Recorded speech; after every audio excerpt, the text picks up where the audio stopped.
Now at 6:30, parts of southeast Ohio remain underwater tonight after several rounds of severe weather, leaving businesses worried what it can mean for them. Every time that I look at the weather report and see a rainstorm coming in, I'm a nervous wreck. The latest on the flooding here at home and across the country, as well as the new threat to communities. I want to know and understand before I vote. A ballot issue to raise Athens' income tax has Athens residents concerned about next year's tax returns, why the city says it's necessary, and the concerns from voters. And in sports, the Bobcats are making moves this offseason. The huge acquisition Ohio men's basketball made in the transfer portal. Newswatch starts right now.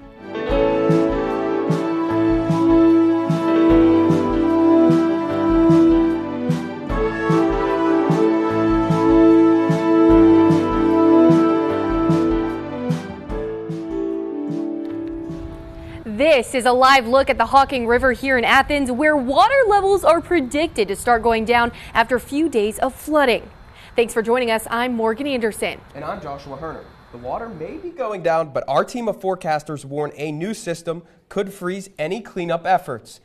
Lead forecaster Emily Dietz is in the Weather Center. Emily, all of southeast Ohio is under a freeze warning. What could this mean as some areas are still underwater? Yeah, again, like you said, we do have that freeze warning because we are going to be seeing a lot of colder weather coming our way. But fortunately for us, the weather is not going to be cold enough, long enough to freeze any large masses of water. Now, we may see a little bit of ice or a little bit of frost over top of some small puddles of water, but for the most part, we're just going to be seeing a large impact on our plant life, and that's going to be seeing a nice layer of frost. But this freeze warning is only in effect until 11 a.m. tomorrow, and this flood warning is only in effect until 7 a.m. tomorrow. So just like you guys said, these warnings are slowly going to be moving away. Now, the main reason that we are seeing this freeze warning is because of this incoming cold front that's bringing in a lot of cold air with it. And even though it is April, we still have a lot of fluctuations within our weather. And even today, we saw some areas in central Columbus and even to the north have a little bit of snowfall. And fortunately for us in southeast Ohio, we had a little bit of sprinkling of some rain, but for the most part, just some cloud coverage moving in. But right now, things are clear with that 55-degree temperature outside, and we're just going to be seeing things slowly warm up. But even though the sun is out and things are warming up, we still do have those floodwaters, so be sure to stay safe. Thanks, Emily. The high water is posing major risks for residents and businesses across the region and here in Athens. Carpet One Floor along Pomeroy Road is one of those businesses at risk of flooding. The president says they have experienced flooding issues in the past at their location and blames increased development for making the situation worse. Every time that I look at the weather report and see a rainstorm coming in, I'm a nervous wreck. And like I said the other night when we had the tornado warnings, I was up from 2 to 4 watching my cameras to see if there was any water coming. The business says they are working with the city to try and address the issue before the next flood comes. These floods also caused severe damage to roads, including this one in Scioto County. A nearly mile-long stretch off Fort Hill Road between Eagle Creek Drive and Maple Brenner Road has been shut down after this massive crack split the road in two. Clinton Furnace Road also developed a large roadway slip. Yesterday, the Scioto County Swift Water Rescue Team rescued 2 elderly people from a home in Lucasville. Officials said no injuries were reported. These same storms have caused major flooding in Kentucky and other parts of the central and southern U.S. The high water has claimed the lives of at least 19 people in 7 states since Wednesday. Amanda Sansoni reports as forecasters say a significant threat remains to communities. The relentless rain inundating much of the South and Midwest since Wednesday is finally letting up. It's good to be able to come out this morning and it not be raining. But rapidly rising rivers and tributaries are now threatening battered communities already flooded, including some that officials say have never experienced an event like this before. I've seen homes underwater that have never had water. I don't think people were ready. The severe weather system wreaking havoc from Texas to Ohio, spawning at least 60 tornadoes, according to the National Weather Service, and dropping more than a foot of rain across parts of the Mid-South in less than a week.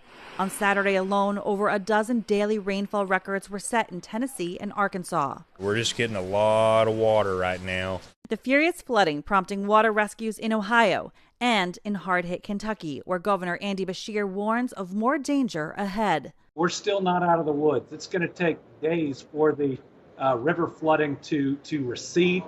With some rivers already cresting and others set to crest by midweek, for many, the worst may still be yet to come. We've got a lot of water and a lot more to go. But some are already looking ahead to the light at the end of the tunnel. Once we get reopened, we'll do a reopening celebration. I'm Amanda Sansoni reporting. Newswatch has you covered as severe weather moves in. For the latest on weather and news across the region, follow us on X and Instagram at Newswatch_WOUB. Athens city officials answered key questions from voters about a ballot initiative raising the city's income tax. The city administration is proposing a 0.3% increase to the city's income tax. This would raise rates from 1.95% to 2.5%. City officials say the increases will help make up for the revenue the city lost because of changes in state tax laws and staffing levels at Ohio University. Residents shared their concerns with the issue at a press conference at City Hall. Some saying this will hurt the local economy and that they need more information before they vote. When you say it's only $115 more per year, that's more per year on top of what's already being paid in one of the poorest counties. I love this city. I want to support it, but I want to know and understand before I vote. The proposed income tax increase will be on the May primary ballot, which today is the last day to register for. You still have time to register at your local Board of Elections office or on the Ohio Secretary of State's website, which is now on your screen. Early voting begins across the state tomorrow. Polls open at the Athens County Board of Elections office at 8 a.m. and will close at 5 p.m. Athens residents walked, talked, and rolled through Uptown, showcasing accessibility issues in the city. The 7th annual Walk, Talk, and Roll was hosted by the Athens City Commission on Disabilities. During the event, people competed in the Court Street Challenge, where they had to cross the intersection between Court Street and East State Street in a manual wheelchair before the traffic light changed. Organizers say of the 45 people who attempted the challenge, no one made it across in time. The challenge was meant to show how frustrating and at times dangerous crosswalks can be in Uptown. I've known a few people recently who have fallen out of their wheelchairs trying to get across the curb or getting across the crosswalk, and we're sick of it. We're tired of waiting. The city of Athens needs to spend the money to address the most basic issues. Organizers say they want to see the city do more to address its accessibility issues and become more accessible. Schools are asking Ohio lawmakers to remove a 25% cap on cash carryovers from the state's budget. The provision would only allow schools to carry over 25% of their operating budgets, which are funded by property taxes. House Republicans say the cut will save Ohioans money on their property taxes, but schools say this could be detrimental. Many districts use the carryover to fund programs or fix facilities. Officials say the cost cap could cost schools, over $5 billion. Thousands of Ohioans gathered across the state to protest the Trump administration. An estimated 58 cities in Ohio joined the movement. Hundreds gathered at the Athens Community Center for the hands-off protest this Saturday. Two big factors for the protest were the threats posed to Social Security and Medicaid. That's why everybody's here, because they've seen the local impact. It's not just some national talking points. It's people seeing to the things they've worked for their whole life. Social Security is not an entitlement. More than 1,300 cities gathered in protest across the United States. The group that organized the hands-off movement is currently planning another national protest called May Day, which will take place on May 1st. Coming up, Wall Street sees another day of decline as global stock markets react to President Trump's tariffs. The latest on the economy as the White House doubles down. Planning for the long term. With Trump's tariffs wreaking havoc on the stock market, some consumers are worried about their retirement funds. What experts say you should do to manage your money. And after a cold night tonight, things are slowly going to be warming up this week, but just how warm are things going to get? Be sure to stay tuned to Newswatch to find out.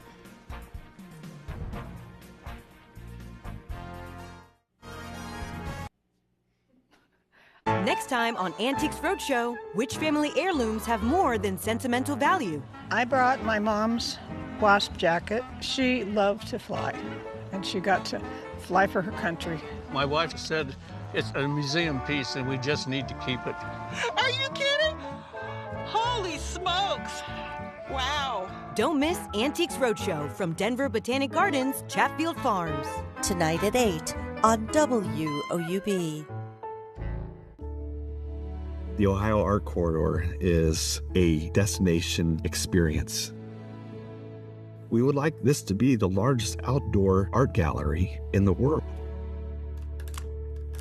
Portsmouth was able to field an incredible team for a brief moment in the sun that almost was sweet enough to get them a national championship. We got land granted to us in Ohio. Great opportunity. Let's go. How would you know you got here? It was just sheer determination and patience and just hard, back-breaking work. The bridge was acclaimed at the time of being an engineering marvel. Progress is all about taking the lessons of the past and doing better. So I would hope that now that we know better, we will do better.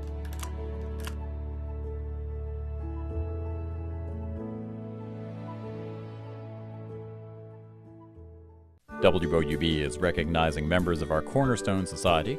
The Cornerstone Society is a group that wants to ensure the future of public media in our region. It includes people across our area who value news, entertainment, and cultural programming, as well as the educational services WOUB provides. Also included are graduates of Ohio University who took part in the WOUB Student Professional Development Program. Thanks to the Cornerstone Society for their generous support. To learn how you can be involved, email woub@woub.org.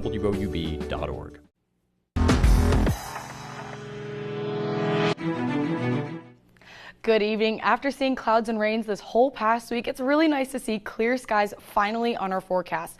Now, even though it was pretty warm last week, we are having a little bit of a cold spell right now. It's about 55 degrees outside, and because of that 55 degrees and incoming cold air, we do have a freeze warning issued for parts of the state, as well as a flood warning still in effect. This flood warning is going to be in effect until 7 a.m. while we slowly watch this water start to go down, and this freeze warning is going to be in effect until 10-11 in the morning tomorrow, and that's mainly going to be impacting plants and other life. So if you have any plants you have outside, any flowers that you started to sprout, you may want to bring them inside while this cold air is coming through. Now, the main reason we have this cold air moving through the area is because of this cold front that's pushing down from the north Midwest area. That's going to be scooting right on through, again, bringing in a lot of this cold air with it. So we're going to be seeing down into the 20s tonight. But right behind that, we do have some warm air on the horizon. It's not going to be anything like we saw a couple weeks ago, where it was 70s into the 80s, but it's at least warmer than what issues a freeze warning. And that freeze warning is going to be because we have that 24-degree low overnight with that 30% chance of showers. For the most part, that's just clouds that are going to be slowly moving out of the area. Now, tomorrow we're going to be seeing a high of about 46. So again, pretty chilly day as that cold front first starts to impact us. And then overnight, we'll be seeing that cold air yet again, but we'll be having mostly sunny skies. So we do have a high pressure that's going to be moving into the area, and that's going to be clearing skies up. And we had some off and on clouds throughout the day today, but for the most part, high pressure is going to be coming in. So we're really going to be enjoying that sunshine as the day carries on. Now, as we go into Wednesday, we are going to be seeing a little bit of a development of a low pressure system in the Midwest, but we're not expecting this system to do anything like what we saw the last low pressure system to do. We're really just expecting a couple of clouds and a couple of showers on Wednesday into Thursday into Friday, moving through the area. And right behind that, we'll have a little bit of warm air slowly start to finally pick us back up from this cold air that's been swooping through the area these next couple of days. Now, again, taking a look at that 7-day forecast, we finally do have that warm air slowly start to move into the area after tomorrow. So Wednesday and then going into Thursday is when we're going to be seeing that 50s into the 60s. And because we have that cloud coverage and those showers going through, that's why we're going to be seeing Friday back down into the 50s. But then again, we'll have a slow warming up, and so Monday we'll be back to what's hopefully those springtime conditions outside. And again, that Thursday and Friday conditions, we are looking at those showers about 80% on Thursday and on Friday, but we are not looking at a heavy system like what we saw this past week. So hopefully we'll see just a nice refreshing April showers, which brings me over here to Morgan and Josh. April showers bring May flowers, right? Right, and I feel like, but this has been too many showers. Like, flood. We're taking baths. The Hocking River is taking a bath. Oh, absolutely. Absolutely. It's knocking the petals off the cherry blossom trees, unfortunately. But again, hopefully May will be a great time to see those plants. I know I always really look forward to it, especially the fresh green and the fresh bloom with everything. Absolutely beautiful. I just love driving around Athens. I'm excited. Planting season, go through fields. Absolutely. That and the cherry blossoms, it's a great time. Yeah. Thanks, Emily. Appreciate it. Well, President Donald Trump remains defiant on new tariffs after another volatile day for the stock market. Amy Kiley has more on what economists are saying as Trump says he's evening the table on trade. The tariffs are coming. The Trump administration is doubling down on tariffs as stock markets around the world plunge. Those in Japan, South Korea, Taiwan, Australia, and New Zealand report early losses today. Tumbles in U.S. stock futures yesterday follow back-to-back sell-offs last week. I went back and I looked for drops of 15% with a president who was inheriting a bull market. There's only one dude on your screen.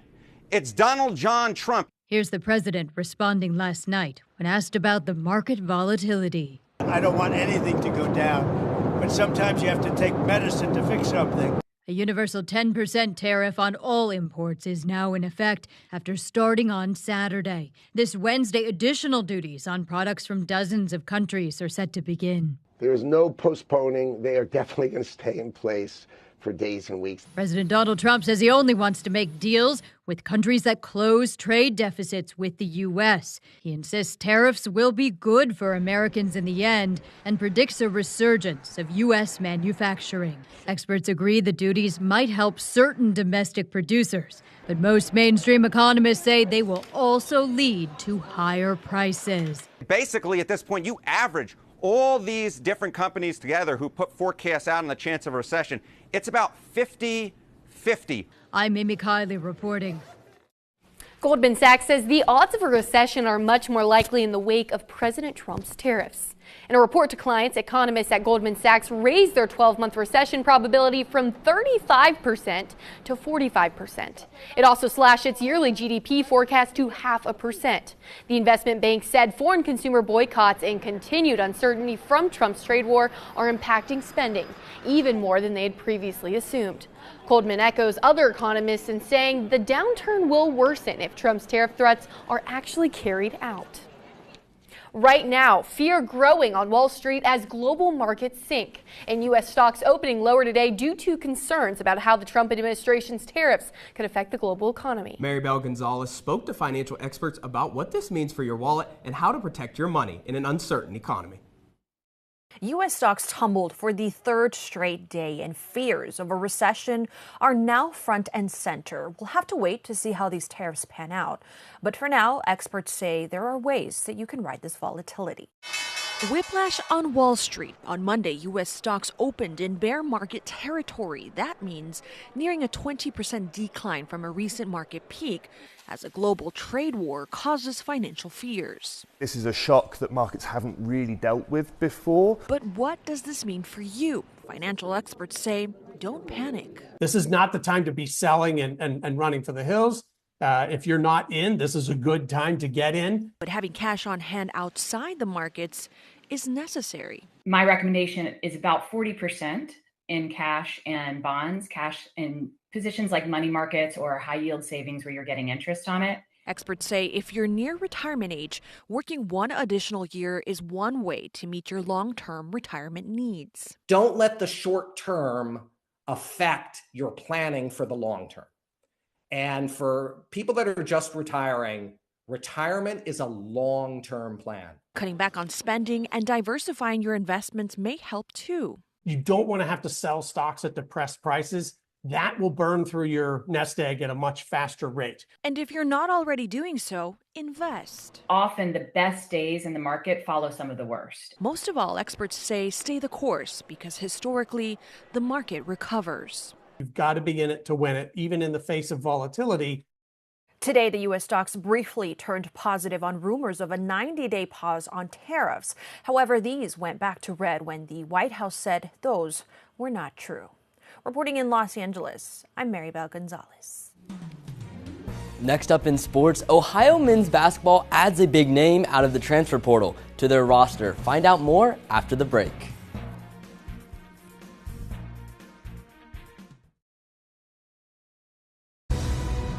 my God, this is like paradise. We as humans can learn a lot from this. We're in a whole new era of science. I get goosebumps just thinking about it. As water vanishes, the balance of power shifts. Shooting these weapons can give you a much greater understanding of the war itself. The key to a resilient landscape for the future is understanding where we need to work. Wednesday on WOUB. Entire towns were completely submerged. 1,000 miles of coastline was impacted. In collaboration with the Howard Center for Investigative Journalism. Do you think they really grasp the dire straits that are facing Alaska Native villages? The impact of climate change on Alaska's Native villages. It is discouraging to think about our way of life, our life way changing. We have to wake up before it becomes too late. Premieres Tuesday, April 22nd, 10, 9 Central, only on PBS. I hear the echoes all through the meadows. Breathe in and let go. That sweet surrender. I've been running all through the night. You can knock me down, but I've got my will to survive. Rise up, rise up.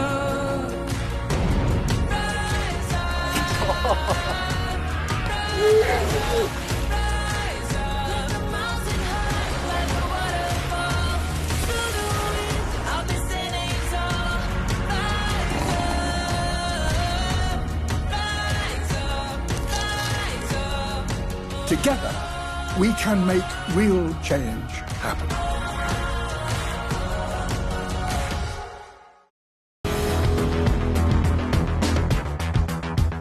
With sports, I'm Evan Johnson, and we are in the heart of the college basketball offseason. Currently, over 1,900 players are in the transfer portal and are looking for new homes. Ohio men's basketball made their first move of the offseason, adding a new piece to their roster, Javon Simmons from Toledo.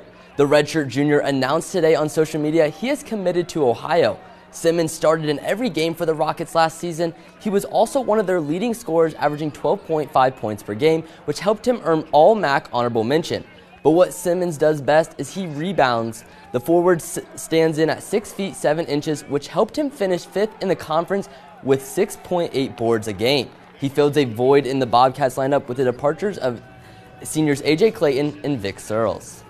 Ohio's spring sports had an action-packed weekend. Starting with baseball, the Bobcats traveled a few states over to face the Northern Illinois Huskies in a 3-game set, but the Bobcats ended up losing their 5th straight conference series. On Saturday, the Bobcats escaped with their lone win on the weekend in an extra inning thriller. The game went 12 innings with Ohio coming out on top 17-16. With the score even at 11 after 9 innings, the game went into extras. Both teams put up 2 runs in the 10th to keep it going. In the top of the 12th, the Bobcats scored 4 runs. Northern Illinois made a run of their own with 3, but it was not enough. Sophomore Ben Slinker had a great day at the plate as he hit 2 home runs and had a total of 7 RBIs. Ohio will return to the Diamond on Wednesday night for a home game against Marshall. Ohio softball has been hot recently, winning 8 of their last 10 games. The Bobcats are currently 2nd in the MAC, but have the best overall winning percentage. They have been led by an elite pitching staff, which ranks 1st in the conference in ERA. Taking a look at Ohio's schedule, you can see just how dominant the pitching has been. They have allowed over 4 runs in just one of their last 7 games. But the pitching was not enough this past Friday as the Bobcats split a doubleheader with the Akron Zips, losing the first one 3-2, but won Game 2 7-3. Ohio will have a chance to add some more conference wins as they will host a 3-game set with Toledo on Friday and Saturday. The cherry blossom trees blooming around Athens can mean only one thing. It's time for the Ohio Track and Field's annual Cherry Blossom Invitational. On Friday, the Bobcats hosted their first of 3 meets this season. 11 schools participated in the Invitational, which included Ohio State, Akron, Ball State, and Toledo. The top runner for the Bobcats was sophomore Ellie Greenwell. She recorded the 4th fastest outdoor time in program history in the women's 800 meter. Greenwell won the event with a personal best time of 2 minutes and 9 seconds. Several other Bobcats also had a personal best times in their events. Ohio will host 2 more meets this season. The OU Last Chance meet will be on Friday, May 9th, and they will also be hosting the Mid-American Conference Outdoor Track and Field Championship on Thursday, May 15th to the 17th. To catch all the action in the spring season, visit woub.org/sports. That's all from sports. Back to you, Morgan. Thanks, Evan. Still ahead, a new sit-down spot is spreading friendship at one Las Vegas school. The story of a bench connecting a school community right after the break.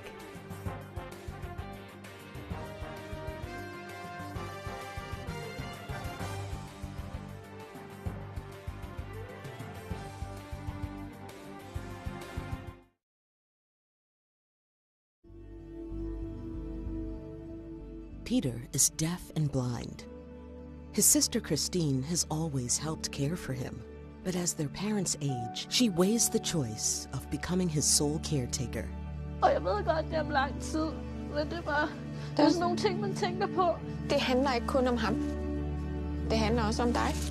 He's my brother on POV. Tonight at 10 on WOUB. We're on the precipice of a great discovery. I love it. Welcome! Whoa, Nelly! Let's set this palace on fire. I love it. Welcome to the News Hour. What does it mean politically? Oh. Fasten your seatbelt. I love it.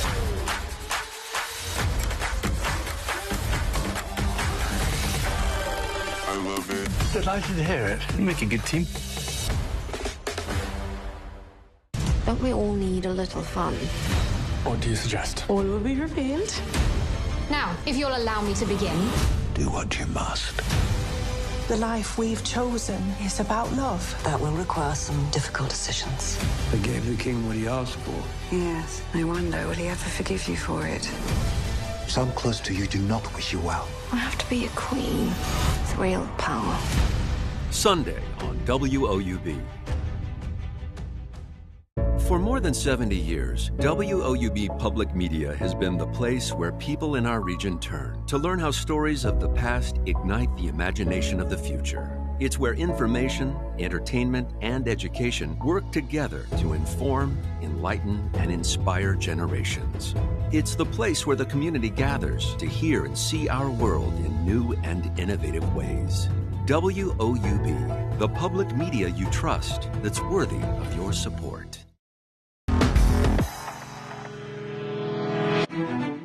One little girl has made it her mission to help kids make friends. 8-year-old Phoenix decided she wanted to bring a buddy bench to her Las Vegas elementary school. The idea is simple. Kids can sit on the bench to let others know they want someone to play with. After working to raise funds for the bench, a Good Samaritan reached out to help build it and then surprised Phoenix with it at school. Now kids can be really happy and they'll have a friend to play with. And I have kids also, and I know how sometimes kids get lonely and don't know how to approach somebody, and not all kids are willing to just approach people and want to make a friend, you know? So I think this is an awesome idea. With the funds she raised for this bench, Phoenix can now pay it forward. She wants to help another school get its own buddy bench. Now the real question is, Evan, if you saw Josh sitting on the buddy bench, would you approach him? I would approach Josh. Yes. I think the buddy bench is a great idea. Yes. Thanks, buddy. I'll do the same for you. Absolutely. Thank you. We need a buddy bench here at WOUB. Yes, we do. Yes, we do. We should just make a big bench on the desk, right. I think, right here. But tonight, it's going to be a little on the chilly side, so maybe not a good idea to be sitting on a bench wherever you are because it's going to be cold outside. We're expecting a 30% chance of showers, but for the most part, that's just going to be some cloudy skies. Tomorrow, we will finally be seeing some sunshine as well. We're going to be seeing a high of 46, so things will be pretty cold. And this upcoming week, we're not going to be seeing temperatures super high. That does it for our broadcast this evening. Thanks for watching. For all of us here at Newswatch, I'm Morgan Anderson. And I'm Joshua Herner. Stay tuned for the PBS NewsHour coming up next. Have a great night.